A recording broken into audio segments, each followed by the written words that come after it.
मैं हूं सुचेता कुकरेती और माइक ऑन है। आज की सब बड़ी खबरों पर माइक ऑन कर रही हूं जो खास आपके लिए लेकर आई हूं। सबसे पहले माइक ऑन हो रहा है इंस्टाग्राम रिपोर्ट कार्ड पर। प्रधानमंत्री नरेंद्र मोदी की टीम की इंस्टाग्राम रिपोर्ट कार्ड आ गई। प्रधानमंत्री ने जो कहा उनके मंत्रियों ने कितना सुना, आज इसका एक पूरा खाका आपके लिए लेकर आई। इस पर माइक ऑन है। इसी के साथ माइक ऑन कर रही हूं एक बयान पर कैसे घमासान मच गया।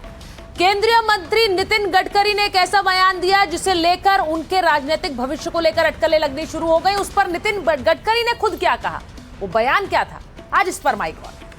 इसी के साथ माइक ऑन कर रही हूं 1 लाख नौकरियां आ रही हैं। जी, योगी आदित्यनाथ अगले 6 महीने में 1 लाख नौकरियों का ऐलान कर चुके हैं युवाओं के लिए, जिनके साथ वो आज सेल्फी ले रहे थे। आज इस पर भी माइक ऑन है। योगी आदित्यनाथ ने क्या कहा और कैसे कहा, इसमें बहुत बड़ा संदेश है। इसी के साथ आज माइक ऑन कर रही हूं बिहार में भी जंतर मंतर पर। आज बिहार में पटना में कैसे सम्राट चौधरी की सरकार के खिलाफ प्रदर्शन हुआ और वहां पर विधानसभा घेराव के लिए, सीएम आवास के घेराव के लिए छात्र आगे बढ़े, उसकी तस्वीरें आज आई। इसके मायने क्या है, क्या बिहार सरकार के लिए मुश्किलें खड़ी हो सकती हैं, इस पर माइक ऑन है। लेकिन सबसे पहले बात होगी पीएम मोदी के मंत्रियों की इंस्टाग्राम रिपोर्ट कार्ड की। हाय फ्रेंड्स,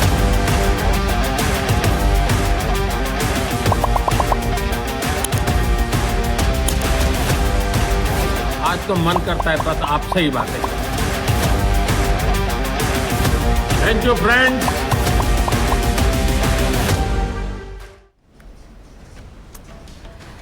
जंतर मंतर पर जेनजी का एक आंदोलन हुआ तो उसने सियासत का पूरा तरीका ही बदल दिया। कहा गया कि इस आंदोलन के खड़े होने के पीछे इंस्टाग्राम की ताकत थी। इंस्टाग्राम पर ही इस आंदोलन से जुड़ी कई वीडियोस खूब शेयर हुई और जंतर मंतर पर छात्रों की भीड़ बढ़ती चली गई। लेकिन नरेंद्र मोदी सरकार ने इस चीज को भांप लिया और सरकार को समझ आया कि जेनजी और उनके बीच का कनेक्शन कहीं कमजोर हो रहा है। इसीलिए खुद पहले प्रधानमंत्री नरेंद्र मोदी ने जेनजी से जुड़ने के लिए इंस्टाग्राम पर 23 जुलाई को एक वीडियो डाला। यह पहली बार था जब प्रधानमंत्री मोदी खुद वीडियो बनाकर डाल रहे थे और इस वीडियो को अब तक 42 करोड़ बार देखा गया। इसके अगले ही दिन यानी 24 जुलाई को प्रधानमंत्री मोदी ने अपने केंद्रीय कैबिनेट मंत्रियों को एक साफ निर्देश दिया, इंस्टाग्राम पर ज्यादा एक्टिव रहें, छोटी रील्स बनाएं और युवाओं से सीधे जुड़ें। पीएम मोदी चाहते थे कि मंत्री पारंपरिक ज्यादा टेक्स्ट वाले सोशल मीडिया प्लेटफॉर्म से आगे बढ़कर युवा पीढ़ी की भाषा में बात करें, लेकिन इसकी भी शुरुआत खुद प्रधानमंत्री नरेंद्र मोदी ने की है। तो जेनजी के आंदोलन के बाद प्रधानमंत्री ने अपनी टीम से कहा कि आप इंस्टाग्राम पे फॉलोअर्स बढ़ाइए, आप इंस्टाग्राम पर एंगेजमेंट बढ़ाइए और आप इंस्टाग्राम के जरिए लोगों से जुड़िए, खासकर जेनजी और युवाओं से जुड़िए। तो उसका असर क्या हुआ है ये आपको दिखाती हूं। प्रधानमंत्री नरेंद्र मोदी ने इसके लिए क्या किया है। पीएम मोदी इंस्टाग्राम पर सबसे ज्यादा फॉलो किए जाने वाले नेता हैं और यही वजह है कि जो टास्क उन्होंने अपने कैबिनेट मिनिस्टर्स को दिया उसका नेतृत्व भी उन्होंने खुद किया। पीएम मोदी ने 23 जुलाई से 31 जुलाई के बीच 5 selfie style Instagram reels post की और अकेले इन 5 रील्स को मिलाकर 120 करोड़ से ज्यादा बार इन्हें देखा गया, जो उनकी ऑनलाइन जुड़ने के तरीके में एक बड़ा बदलाव दिखाता है। पिछले 1 महीने की बात करूं तो प्रधानमंत्री मोदी ने हर दिन औसतन एक पोस्ट किया है, यानी कि 1 महीने में 31 पोस्ट किए हैं इंस्टाग्राम पर और इसी बीच 31 लाख नए फॉलोअर्स भी उनसे जुड़े हैं और सबको मिलाकर आज पीएम मोदी के इंस्टाग्राम पर 10 करोड़ 6 लाख फॉलोअर्स हैं, जो दुनिया के किसी भी नेता से ज्यादा है। तो इंस्टाग्राम पे सबसे फॉलोड नेता, राजनेता नरेंद्र मोदी और उनका ये पूरा इंस्टाग्राम कार्ड है जो आपके सामने है। पीएम मोदी का पिछले 1 महीने का रिपोर्ट कार्ड आपने देखा, लेकिन सवाल है कि जो टास्क पीएम मोदी ने अपने कैबिनेट को दिया, अपने मंत्रियों को जो सलाह उन्होंने दी, क्या वो मानी गई? उनके मंत्रियों ने उनकी बात सुनी? तो इसका छोटा सा जवाब है हाँ। पिछले 1 महीने के आंकड़ों से पता चलता है कि कैबिनेट के 97% सदस्य यानी 29 कैबिनेट मिनिस्टर्स में से 28 कैबिनेट मंत्रियों ने इंस्टाग्राम पर अपनी एंगेजमेंट और एक्टिविटी बढ़ा दी। इसमें एकमात्र अपवाद नीतीश कुमार की पार्टी जेडीयू के ललन सिंह है, जिनकी इंस्टाग्राम एक्टिविटी में कोई बढ़ोतरी नहीं हुई है, लेकिन वो डायरेक्टली प्रधानमंत्री नरेंद्र मोदी यानी बीजेपी के मंत्री नहीं है, वो जेडीयू के मंत्री हैं। तो बीजेपी के मंत्रियों ने कितना सुना? कुल मिलाकर इंस्टाग्राम पर पोस्टिंग में 48% की बढ़ोतरी देखी गई है इन मंत्रियों के बीच। 13 से 26 जुलाई के बीच कैबिनेट मंत्रियों ने कुल 797 पोस्ट किए हैं। ये जो आप आंकड़े देख रहे हैं, ये आप देख रहे हैं कि औसतन हर मंत्री के जो फॉलोअर्स थे वो तकरीबन 81,000 फॉलोअर्स बढ़े हैं और औसतन 82 पोस्ट हर मंत्री ने की हैं। यानी कि जो इंस्टाग्राम एक्टिविटी की बात नरेंद्र मोदी कर रहे थे, उनके मंत्रियों ने मानी। पिछले एक महीने में नए फॉलोअर्स पाने के मामले में कैबिनेट मंत्रियों के नतीजे मिले जुले रहे। कुछ मंत्री बड़ी संख्या में नए फॉलोअर्स जोड़ने में कामयाब रहे, जबकि कुछ को नए फॉलोअर्स का ध्यान खींचने में थोड़ी मुश्किल हुई है। अब इस मामले में सबसे आगे हैं गृह मंत्री अमित शाह। एक महीने में 8,53,000 फॉलोअर्स गृह मंत्री के इंस्टाग्राम अकाउंट में जुड़े हैं, सबसे आगे। इनके बाद आते हैं विदेश मंत्री एस जयशंकर। उनके फॉलोअर्स में एक महीने में 2,95,000 का इजाफा हुआ, यानी ये फॉलोअर्स जुड़े। अब तीसरे नंबर पर सीआर पाटिल आते हैं। सीआर पाटिल के एक महीने में तकरीबन 2,57,000 फॉलोअर्स बढ़े हैं। ये उनकी लगातार इंस्टाग्राम एक्टिविटी और एंगेजमेंट की वजह से। प्रहलाद जोशी नए शिक्षा मंत्री, उनके 2,43,000 फॉलोअर्स इंस्टाग्राम पर बढ़े हैं। और पांचवा नाम है केंद्रीय मंत्री पीयूष गोयल का। उनके पिछले एक महीने में तकरीबन 1,06,000 फॉलोअर्स बढ़े हैं। तो ये एक महीने का आंकड़ा मैं आपको बता रही हूं, कैसे इंस्टाग्राम पे लगातार एक्टिव होने की बात जब पीएम ने कही तो उसको मंत्रियों ने सुनी और ये फॉलोअर्स में इजाफा भी हुआ है। अब सबसे ज्यादा फॉलोअर्स बढ़ाने वाले मंत्रियों की बात करें तो इसमें एक नाम धर्मेंद्र प्रधान का भी हो सकता था, जिन्हें जंतर मंतर पर आंदोलन के बाद इस्तीफा देना पड़ा था। लेकिन अगर इंस्टाग्राम पर फॉलोअर्स बढ़ाने की बात होती है और धर्मेंद्र प्रधान कैबिनेट मंत्री होते तो शायद 5वें नंबर पर उनका नाम होता। इनके इंस्टा अकाउंट पर पिछले एक महीने में 1,26,000 फॉलोअर्स की बढ़ोतरी तब भी हुई, लेकिन इसके उलट कुछ मंत्रियों के फॉलोअर्स घट भी गए, जिसमें हैरान करने वाला नाम नितिन गडकरी का है, जिनके फॉलोअर्स छठे हैं। पिछले महीने की बात करें तो फॉलोअर्स गंवाने वाले एकमात्र कैबिनेट मंत्री नितिन गडकरी थे, जिनके फॉलोअर्स की संख्या 66,91,000 से घटकर 66,65,000 हो गई। यानी नितिन गडकरी के फॉलोअर्स पिछले एक महीने में 26,000 कम हुए। अब सवाल है, मोदी सरकार इंस्टाग्राम पर इतना ज्यादा ध्यान क्यों दे रही है? क्यों भारत की राजनीति इंस्टाग्राम की ओर मुड़ती जा रही है? और इसका जवाब आने वाले 2029 लोकसभा चुनावों में छुपा हुआ है। मिशन 2029 और जेनजी वोटर के बीच का कनेक्शन क्या है? भारत में लगभग 55 करोड़ लोग इंस्टाग्राम चलाते हैं। लगभग 70 से 76% यूजर्स 35 साल से कम उम्र के हैं। जी, 29 यानी 2029 के चुनाव में सबसे बड़ा वोट बैंक भी जेनजी ही होगा। 18 से 29 साल के वोटर का वोटिंग में 29.2% हिस्सा होगा। तो मोटा मोटा आप समझ लीजिए 30% वोटर तो जेनजी है। आसान शब्दों में 3 में से 1 वोटर जेनजी होने वाला है। इसी जेनजी का फेवरेट सोशल मीडिया ऐप कौन सा है? इंस्टाग्राम।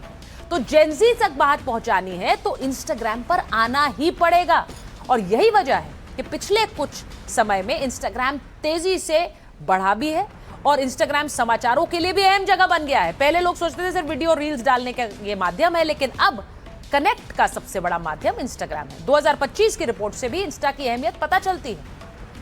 अब जेनजी लंबे आर्टिकल्स की जगह शॉर्ट वीडियो क्लिप्स पसंद कर रहे हैं। लंबे लेख की जगह विजुअल कंटेंट को ज्यादा देख रहे हैं। यानी कि अगर आप एक रिपोर्ट रख दें और एक वीडियो बना दें तो वो वीडियो ज्यादा देखेंगे। 37% भारतीय समाचारों के लिए इंस्टा का रुख करते हैं, यह रिपोर्ट कहती है। बढ़ती लोकप्रियता के चलते ही इंस्टाग्राम जरूरी बनता जा रहा है।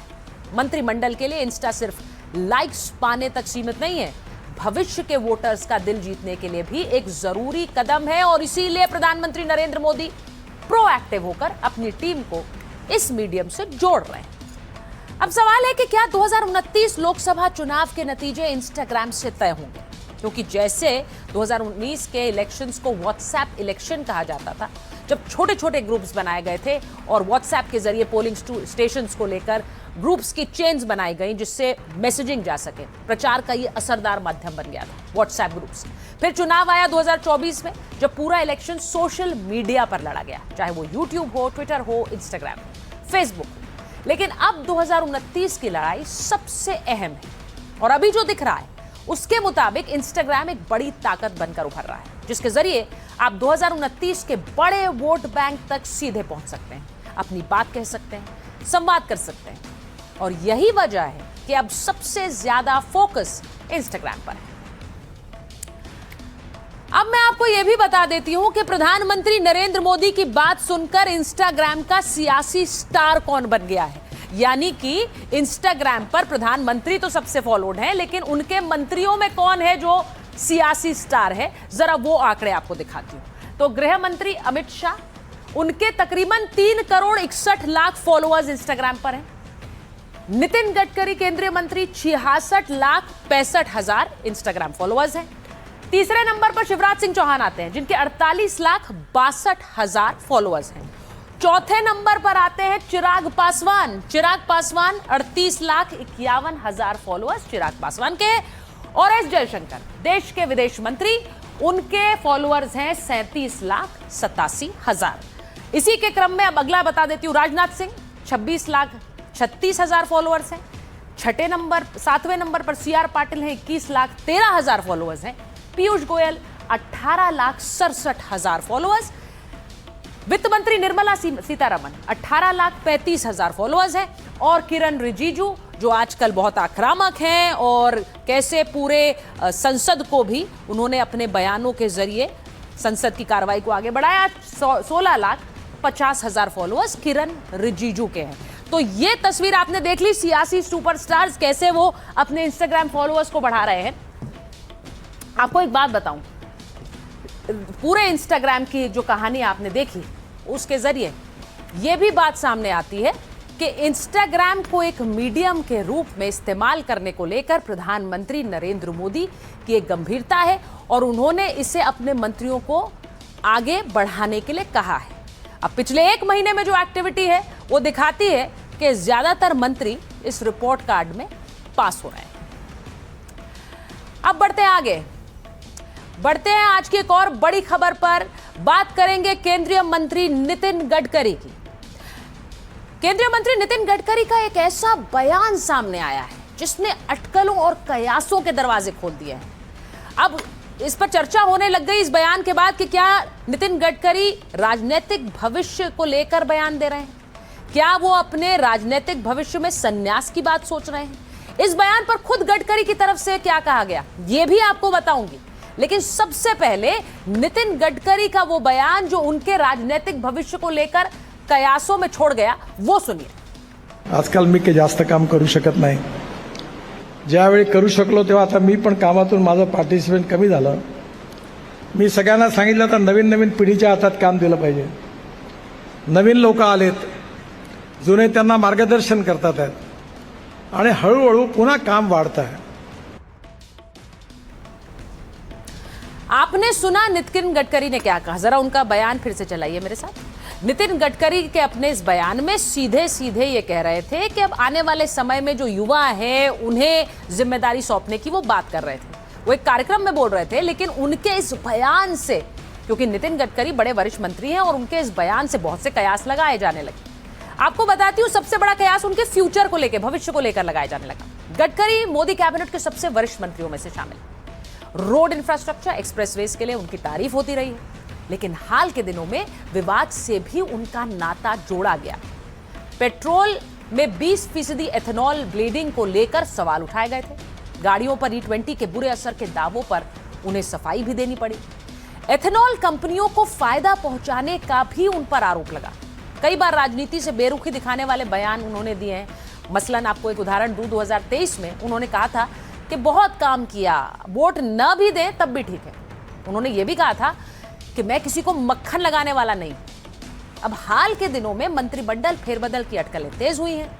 नेताओं के बयान मंत्रिमंडल विस्तार से जोड़कर देखे जाते हैं और इसीलिए बहुत से लोगों ने कयास लगाना शुरू कर दिया कि क्या नितिन गडकरी आने वाले समय में केंद्रीय मंत्रिमंडल से दूर हो सकते हैं। अब दावे किए जा रहे हैं कि प्रधानमंत्री मोदी अपनी नई टीम लेकर आ रहे हैं, उसमें युवाओं को ज्यादा जगह दी जाएगी। इसीलिए नितिन गडकरी ने जब नई पीढ़ी को काम सौंपने की बात कही तो उनके खुद के राजनीतिक भविष्य पर सवाल उठना लाजमी था। लेकिन नितिन गडकरी के दफ्तर ने खुद इस पर सफाई पेश कर दी। वो क्या कह रहे हैं? जब ये बयान आया, इस पर चर्चाएं शुरू हो गई, तो नितिन गडकरी के दफ्तर ने यानी नितिन गडकरी की तरफ से कहा गया, सफाई दी गई और कहा कि बयान का राजनीति से कोई संबंध नहीं है। यानी कि उन्होंने जो कुछ भी कहा वो उन्होंने कार्यक्रम में कहा था। गडकरी लक्ष्मण राव मानकर ट्रस्ट के संदर्भ में ये बयान दे रहे थे। ये ट्रस्ट आदिवासी इलाकों में स्कूलों का संचालन करता है। गडकरी ट्रस्ट के संस्थापक हैं और उसके कामकाज से भी जुड़े हुए हैं। तो बयान ट्रस्ट के भविष्य के नेतृत्व के बारे में दिया गया, कामकाज पर दिया गया ट्रस्ट के, ना कि किसी तरह का कोई राजनीतिक या पॉलिटिकल मैसेज था। ट्रस्ट की जिम्मेदारी को लेकर ज्यादा काम की बात कही उन्होंने और नई पीढ़ी को अधिक जिम्मेदारी दिए जाने की बात इसी ट्रस्ट के संदर्भ में दी गई। ये उनकी तरफ से कहा गया। अब राजनीति में अगर कोई चीज सबसे ज्यादा पक्की होती है तो वो संभावनाएं हैं।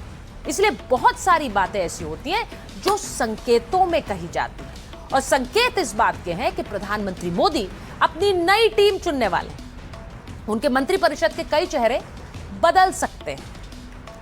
तो आपको बताती हूं कि मोदी मंत्रिपरिषद में बड़े फेरबदल के संकेत तो मिल ही रहे हैं। मंत्रिपरिषद में नए युवा चेहरों को जगह मिल सकती है। 12 केंद्रीय मंत्री ऐसे हैं जिनकी उम्र 70 साल से ज्यादा है। इनमें कैबिनेट मंत्री, स्वतंत्र प्रभार वाले राज्य मंत्री भी शामिल हैं। 81 वर्ष के जीतन राम मांझी सबसे उम्र दराज कैबिनेट मंत्री हैं, लेकिन वो घटक दल से आते हैं। युवाओं को जगह देने के लिए कई पुराने चेहरे हटाए जा सकते हैं। कई पुराने मंत्री प्रदर्शन के आधार पर भी हटाए जा सकते हैं। प्रधानमंत्री को मिलाकर मंत्रिपरिषद में फिलहाल 69 सदस्य हैं और नियम के तहत मंत्रियों की अधिकतम संख्या 81 हो सकती है। यानी अभी मंत्रिपरिषद में 12 और मंत्री जोड़े जा सकते हैं। मंत्री बनाने के लिए युवा नेता राज्यों से चुने जा सकते हैं। अब हिमाचल, एमपी, यूपी के नेता मंत्री बनाए जा सकते हैं। गुजरात, राजस्थान, महाराष्ट्र से युवा चेहरों को लाया जा सकता है केंद्रीय मंत्रिमंडल में। तो लोकसभा की 212 यानी कि 39% सीटें इन्हीं 6 राज्यों में हैं और लोकसभा चुनाव में बीजेपी को इसका लाभ मिल सकता है। अब कुछ ऐसे चेहरे हैं जो कि युवा चेहरे हैं एनडीए के अंदर और इनके समर्थक भी ये चाहते रहे हैं कि क्या वो केंद्रीय मंत्रिमंडल का हिस्सा हो। अब श्रीकांत शिंदे को मोदी मंत्रिमंडल में क्या जगह मिल सकती है? 3 बार के सांसद हैं, शिवसेना का यूथ फेस है, संसद के भीतर और बाहर एनडीए की बात मजबूती से रखते हैं। वैसे भी शिवसेना के सांसदों की संख्या बढ़ी है तो उनके मंत्रियों की संख्या भी बढ़ने के आसार हैं। तो क्या श्रीकांत शिंदे के ऊपर कोई दाव लगाया जा सकता है? एक और चेहरा अनुराग ठाकुर का है। अनुराग ठाकुर को क्या फिर से मौका मिल सकता है? बीजेपी के युवा चेहरा है, अनुभवी चेहरा है और केंद्र में मंत्रालय पहले भी संभाल चुके हैं। काफी समय से वो सरकार से बाहर हैं, लेकिन उन्हें वापस क्या सरकार में लाया जा सकता है? मैं यहाँ पर उन चेहरों की चर्चा कर रही हूँ जिनके अपने समर्थक भी ये चाहते हैं वो युवा चेहरे हैं और वो सरकार का हिस्सा बने। राघव चड्ढा पंजाब से जुड़े बीजेपी के युवा चेहरा हैं। उन्होंने हाल ही में आम आदमी पार्टी छोड़ी थी और वो सीधे बीजेपी में आए। वो अच्छे वक्ता हैं, राष्ट्रीय स्तर पर उनकी पहचान है। क्या उन्हें मौका मिल सकता है? ये क्या सवाल अभी बना हुआ है। बांसुरी स्वराज का एक और नाम है। दिल्ली से सांसद है, बीजेपी की युवा महिला चेहरा है। युवा भी हैं और महिला भी हैं, दोनों ही बातें उनके पक्ष में जाती हैं। शिक्षित शहरी वर्ग पर अच्छी पकड़ है, तो ये भी एक युवा चेहरा ऐसा है जो कि क्या मंत्रिमंडल में फिट होगा। इन सब चेहरों पर लगातार चर्चा है। आगे बढ़ूंगी, आज माइक ऑन कर रही हूं एक और बड़ी खबर पर। बात होगी बिहार की, पटना की। क्या करेंगे सम्राट चौधरी, क्योंकि छात्र सड़क पर आ गए। तस्वीरें दिखाती हूं। पटना में छात्रों और पुलिस के बीच झड़प हो गई है और छात्र सीएम आवास का घेराव करने के लिए निकले थे। तो वो तस्वीरें सबसे पहले आपको दिखाती हूं। 4 तस्वीरें आपको दिखा रही हूं जिसमें आपको पूरा घटनाक्रम पता चलेगा। पहली तस्वीर ये है पटना के गांधी मैदान से निकले छात्रों को रोकने के लिए। देखिए यहां पर कैसे बैरिकेड लगाए गए, छात्रों का प्रदर्शन था और वहां लाठीचार्ज हो रहा है।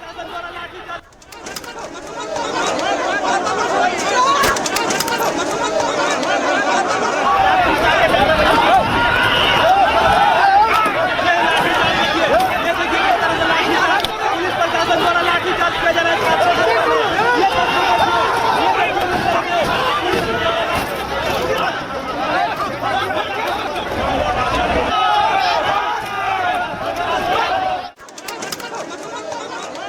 तस्वीर दिखाती हूँ। दूसरा तस्वीर आपको दिखा रही हूँ, छात्रों के प्रदर्शन पर कैसे लाठीचार्ज हुआ। छात्रों ने उसके बाद बैरिकेड्स तोड़ दिए। बैरिकेड्स लगाए गए थे जिससे कि छात्र मुख्यमंत्री आवास तक ना जा पाए, लेकिन वहां पर छात्रों ने बैरिकेड्स तोड़ दिए और वो आगे बढ़ गए। ये दूसरी तस्वीर है, ये भी देखिए।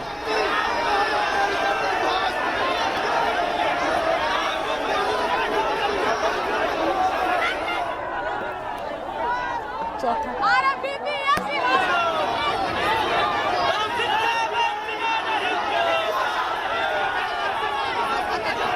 अब ये छात्र जब बैरिकेड्स तोड़कर आगे बढ़ने लगे और सम्राट चौधरी की सरकार के खिलाफ ये हल्ला बोल रहे थे, सम्राट चौधरी के घर का घेराव करने जा रहे थे, तो इन पर वाटर कैनन का भी इस्तेमाल हुआ।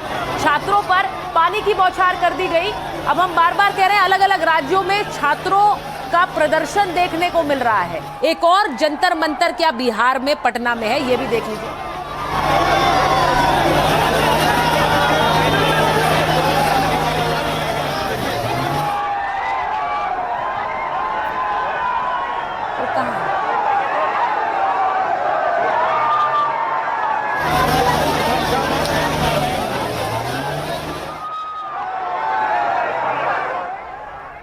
ये तस्वीर आपने देखी। अब इसके बाद आपको अगला क्रम बताती हूँ। पटना के डाक बंगला चौराहे पर छात्रों और पुलिस के बीच भिड़ंत हो गई। इसके बाद पुलिस ने डंडे चला दिए। छात्रों को रोकने के लिए लाठी चार्ज हो गया, ये देखिए।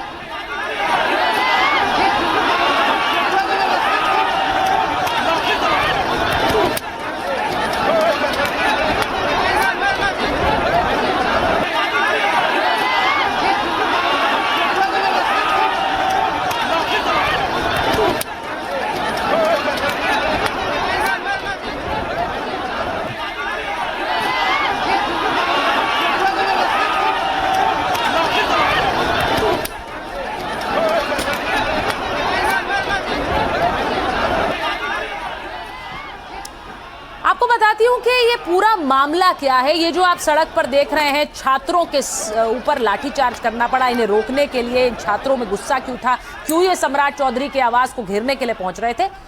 प्रदर्शनकारी छात्र गर्दनी बाग से गांधी मैदान जा रहे थे। गांधी मैदान से छात्र सीएम हाउस घेरने निकल पड़े।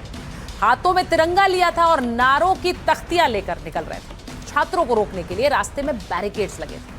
जेपी गोलंबर पर पुलिस सीआरपीएफ के जवान तैनात थे। अब छात्र बैरिकेड्स तोड़कर डाक बंगला चौराहे पहुंचे।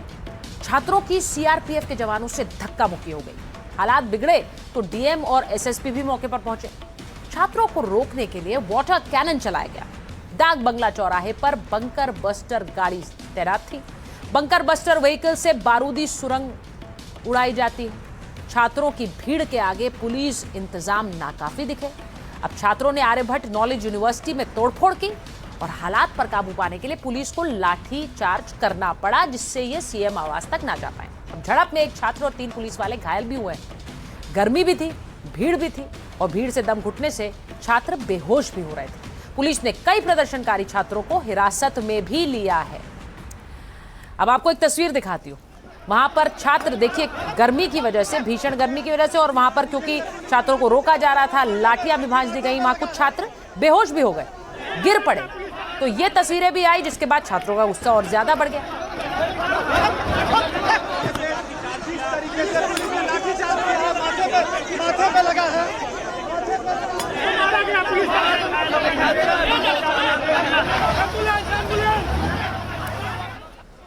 तो यहां जहां छात्र घायल हुए, वहीं पुलिस वालों के भी सिर फूटे।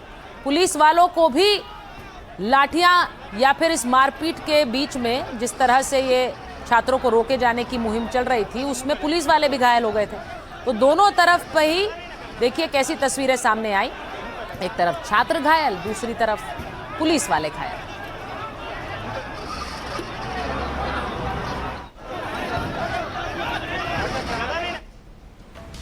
अब आपको बताती हूं कि ये पूरा मामला है क्या। शिक्षक भर्ती परीक्षा नियमों में बदलाव की मांग कर रहे थे छात्र। बीपीएससी प्रिलिमिनरी और मेन 2 परीक्षा लेता है। छात्रों की मांग है कि शिक्षक भर्ती की एक परीक्षा हो। शिक्षक भर्ती की प्रक्रिया स्पष्ट और सरल की जाए। भर्ती में संविदा शिक्षकों को प्राथमिकता न दी जाए। शिक्षक भर्तियों में 100% डोमिसाइल नीति लागू।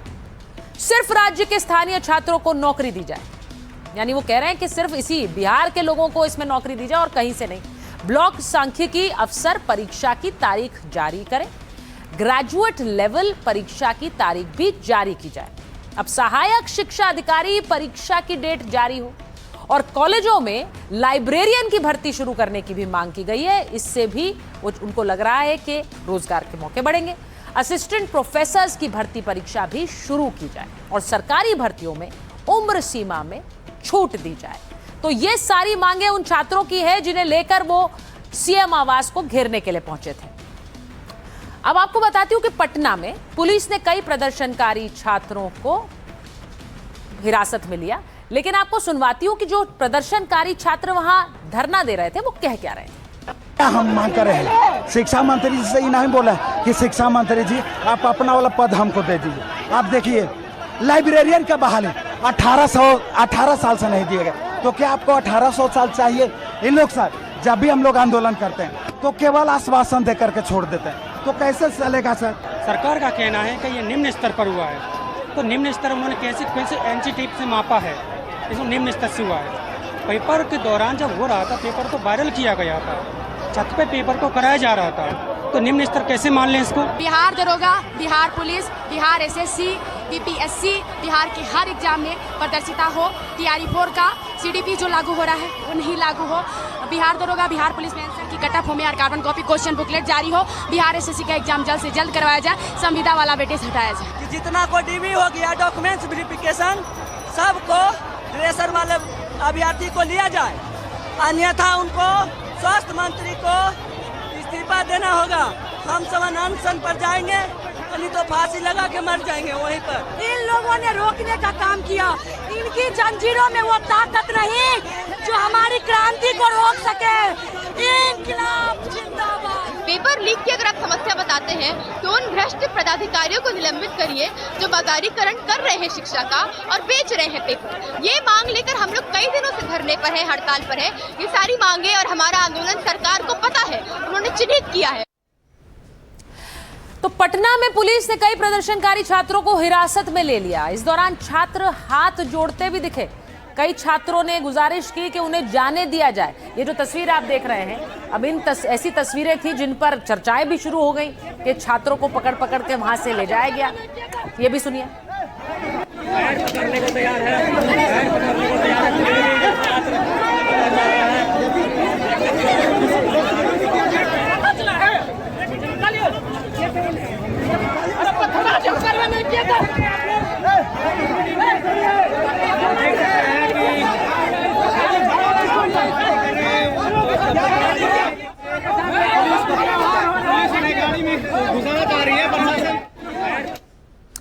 अब क्योंकि ये पूरा मामला इतना बढ़ गया तो इस पर एक एक करके बयान भी आने शुरू हुए। अब सम्राट चौधरी बिहार के मुख्यमंत्री हैं और एक तरह से छात्रों ने उन्हीं के खिलाफ हल्ला बोला क्योंकि मांगे सरकार से थी।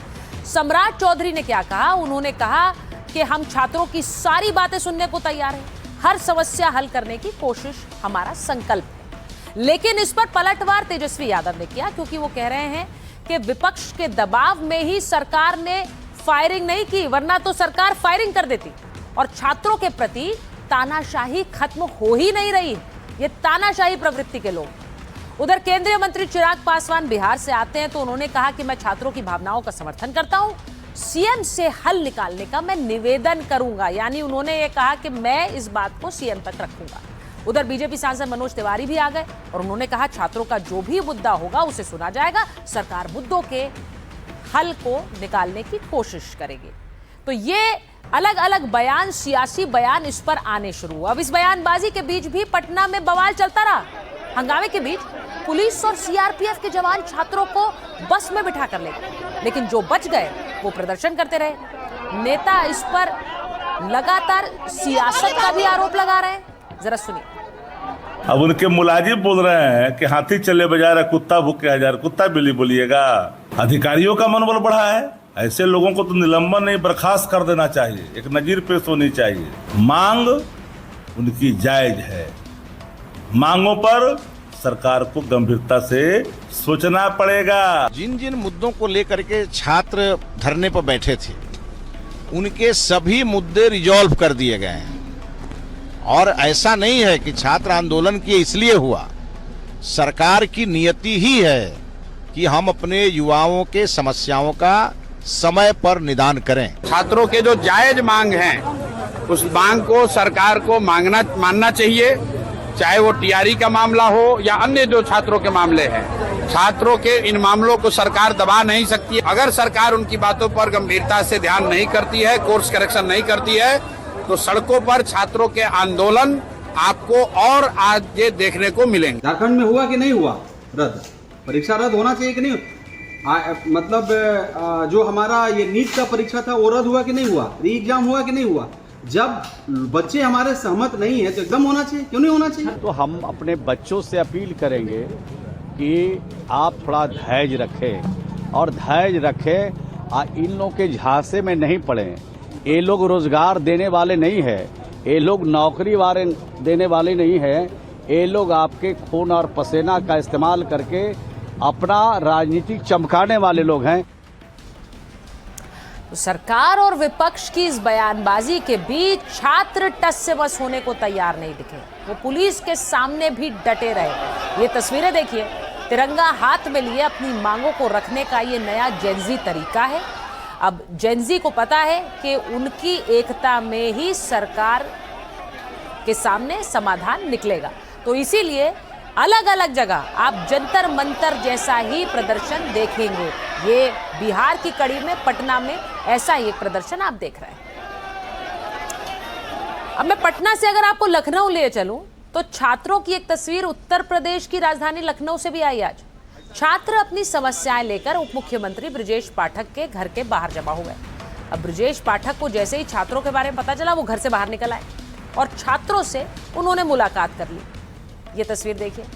अब उत्तर प्रदेश के उप मुख्यमंत्री ब्रजेश पाठक ने छात्रों को मिठाई भी खिलाई, यानी वो ये कहना चाह रहे थे आप आए हैं तो मैं भी आपसे मिलूंगा और मिठाई खाइए और अपनी बात को आपने हमारे सामने रखा है तो हम भी सुनेंगे। तो जेनजी की ताकत अब आप देख लीजिए कि छात्र आकर राज्य के डिप्टी सीएम के घर के बाहर अगर इकट्ठा हुए तो डिप्टी सीएम को तुरंत बाहर आना पड़ा और मिठाई भी खिला दी। यूपी SSC के बड़ी संख्या में अभ्यर्थी हमसे मिले हैं। हमने सभी छात्रों की समस्याओं को सुना है। यूपी SSC के जो चेयरमैन हैं उनसे हमने बात किया है कि सभी बच्चों की जो मांगे हैं उनको गंभीरतापूर्वक सुना जाए और शासन से लेकर के आयोग तक कोई न कोई रास्ता निकाल करके बच्चों को काम किया जाए। और हमारी सरकार प्रतिबद्धता के साथ प्रदेश के युवाओं के साथ खड़ी है। तो डिप्टी सीएम जहां युवाओं के साथ खड़े होने की बात कर रही है तो संदेश नेतृत्व से ही आ रहा है, यानी योगी आदित्यनाथ से ही आ रहा है। योगी आदित्यनाथ कैसे जेनजी के साथ खड़े हुए हैं और उनके पिछले 10 दिनों के फैसले भी ये दिखाते हैं कि वो युवाओं और जेनजी को एक बड़ा संदेश देने की कोशिश कर रहे हैं। मैं सबसे पहले आपको तस्वीर दिखाऊंगी। लखनऊ में आज एक भव्य नियुक्ति पत्र वितरण समारोह था। मैं उस वक्त अब बहुत खास माहौल देखने को मिल रहा था जब मंच पर मौजूद मुख्यमंत्री योगी आदित्यनाथ के साथ सेल्फी लेने की युवाओं में होड़ नजर आई। अब आप देखिए पीछे जहां तक आप देखेंगे आपको युवा नजर आएंगे और बीच में योगी आदित्यनाथ अपनी सेल्फी ले रहे हैं बच्चों के साथ और बच्चे भी अपने फोन खोले योगी आदित्यनाथ के साथ सेल्फी ले रहे हैं।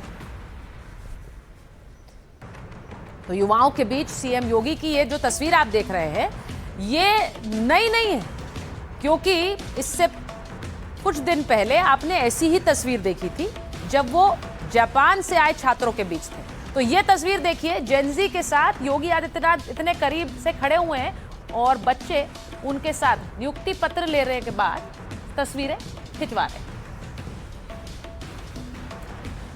अब आपको मैं मौका भी बता देती हूँ। मौका था कृषि विभाग में जो 3572 युवाओं को नियुक्ति पत्र बांटे जाने का। तो वो नियुक्ति पत्र पहले बांटे गए छात्रों को और उसके बाद योगी आदित्यनाथ ने उनके साथ सेल्फी ली।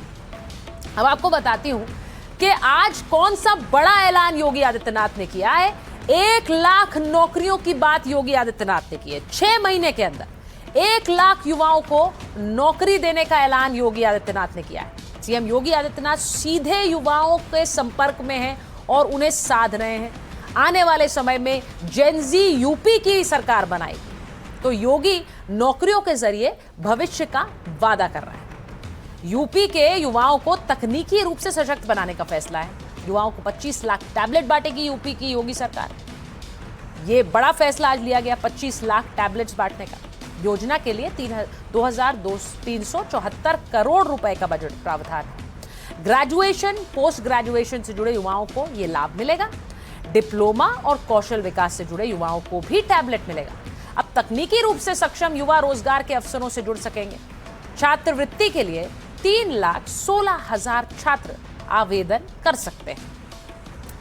तो आपने देखा कि आज कैसे छात्रों के बीच जब नियुक्ति पत्र सौंपने आए तो सेल्फी ले रहे थे, तो यह तस्वीर याद आ गई। 21 अगस्त को सीएम योगी जापानी नौजवानों से जब मिले थे तो जापानी स्टूडेंट्स से मुलाकात की, उनके साथ सेल्फी ली थी, हंसी मजाक करते हुए नजर आए। और ये तस्वीरें dialogue with the future program के आयोजन के दौरान थी। और इसमें आप देखिए, इस तस्वीर को बहुत चर्चा बटोरी थी क्योंकि जापानी स्टूडेंट योगी आदित्यनाथ के कंधे पर हाथ रखकर उनके साथ तस्वीर खिंचा रहा था। और बहुत लोगों ने सोशल मीडिया पर इस तस्वीर को साझा भी किया और कुछ इस तरह से भी बातें लिखी कि योगी जी के कंधे पर हाथ रख लिया आपने। और ये बड़ी इस तस्वीर को बहुत ज्यादा सोशल मीडिया पर इस पर चर्चा हुई, इसने चर्चा बटोरी। अब आपको एक और तस्वीर दिखाती हूँ। कार्यक्रम में जापानी स्टूडेंट्स ने योगी आदित्यनाथ के साथ कुछ इस तरह सेल्फी ली थी।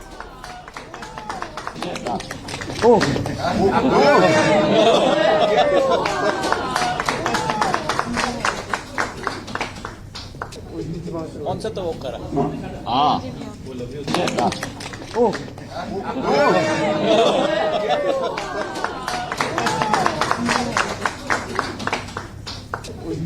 कौन सा तो वो करा? हाँ। तो आपको बताती हूँ कि योगी आदित्यनाथ यानी जब भारत से लेकर जापान तक छात्रों के साथ कैसे जुड़ रहे हैं। 10 दिन में 6 करोड़ जेनजी वोटर्स को कैसे साधा है। 15 अगस्त को यूपी युवा पॉलिसी 2026 का उन्होंने ऐलान किया। स्किल डेवलपमेंट और रोजगार पर फोकस की बात कही। इसके बाद 19 अगस्त को ITI को आधुनिक स्किल और रोजगार हब बनाने का फैसला किया। इसके बाद 19 अगस्त आया, विदेश में नौकरी के लिए इंटरनेशनल एम्प्लॉयमेंट सेल का उन्होंने गठन किया। 23 अगस्त को जापान के साथ समझौते और 10,000 से ज्यादा रोजगार के अवसर की बात हुई। और 24 अगस्त को युवाओं को जिला स्तर पर स्किल ट्रेनिंग का ऐलान किया। अब ये सारे फैसले जेनजी यानी युवाओं से जुड़े हुए थे। तो ये योगी आदित्यनाथ का जेनजी कैलेंडर एक मैंने आपको दिखाया और कैसे जेनजी से अब योगी आदित्यनाथ सीधे संवाद कर रहे हैं। यानी प्रधानमंत्री ने जो संदेश दिया वो मंत्री तो सुन ही रहे हैं, योगी आदित्यनाथ भी सुन रहे हैं। सीएम योगी ने 2027 में जेनजी को साधने का पूरा खाका खींच लिया है। पिछले 10 दिनों में जेनजी जेन अल्फा के लिए ताबड़तोड़ फैसले लिए हैं। युवा संवाद ही नहीं, जेनजी तक सीधे पहुंचने की तैयारी हो गई है। यूपी में 2027 में विधानसभा चुनाव होने वाले हैं। आंकड़ों के मुताबिक प्रदेश की कुल आबादी का 33.9% जेनजी है, जिसका सीधा मतलब है कि जेनजी आगामी चुनाव के नतीजे बदलने की पूरी ताकत रखता है। और यही बात सीएम योगी आदित्यनाथ डिकोड कर चुके हैं। तभी तो बीजेपी केवल इन्हें पार्टी से जोड़ने की कोशिश नहीं कर रही, बल्कि इन्हें सशक्त बनाने की तैयारियों में जुट गई है। सीएम योगी ने ऐलान किया है कि 6 महीने के अंदर 1 लाख नौजवानों को सरकारी नियुक्ति पत्र बांटे जाएंगे। मैं प्रदेश भर के युवाओं को इस बात के लिए आश्वस्त कर रहा हूं कि अगले 6 महीने के अंदर, नोट करिए, अगले 6 महीने के अंदर 1 लाख नौजवानों को फिर सरकारी नियुक्ति पत्र अलग अलग स्टेज में हर सप्ताह उपलब्ध करवाने जा रहे हैं। 1 लाख सरकारी नियुक्ति पत्र हम देने जा रहे हैं। अनुमान करिए 1 लाख। यूपी के अंदर कभी ये कल्पना होती थी, यहां हम 6 महीने के अंदर ही 1 लाख नौजवानों को सरकारी नियुक्ति पत्र दे दें। सारी परीक्षाएं पूर्ण हो गई। तो योगी आदित्यनाथ सीधे सीधे युवाओं से संपर्क साध रहे हैं, उनसे कनेक्ट कर रहे हैं, क्योंकि उन्हें पता है भविष्य युवाओं में ही है। माइक कोने में आज के लिए फिलहाल इतना ही। आपसे मुलाकात होगी कल एक बार फिर रात 8 बजे।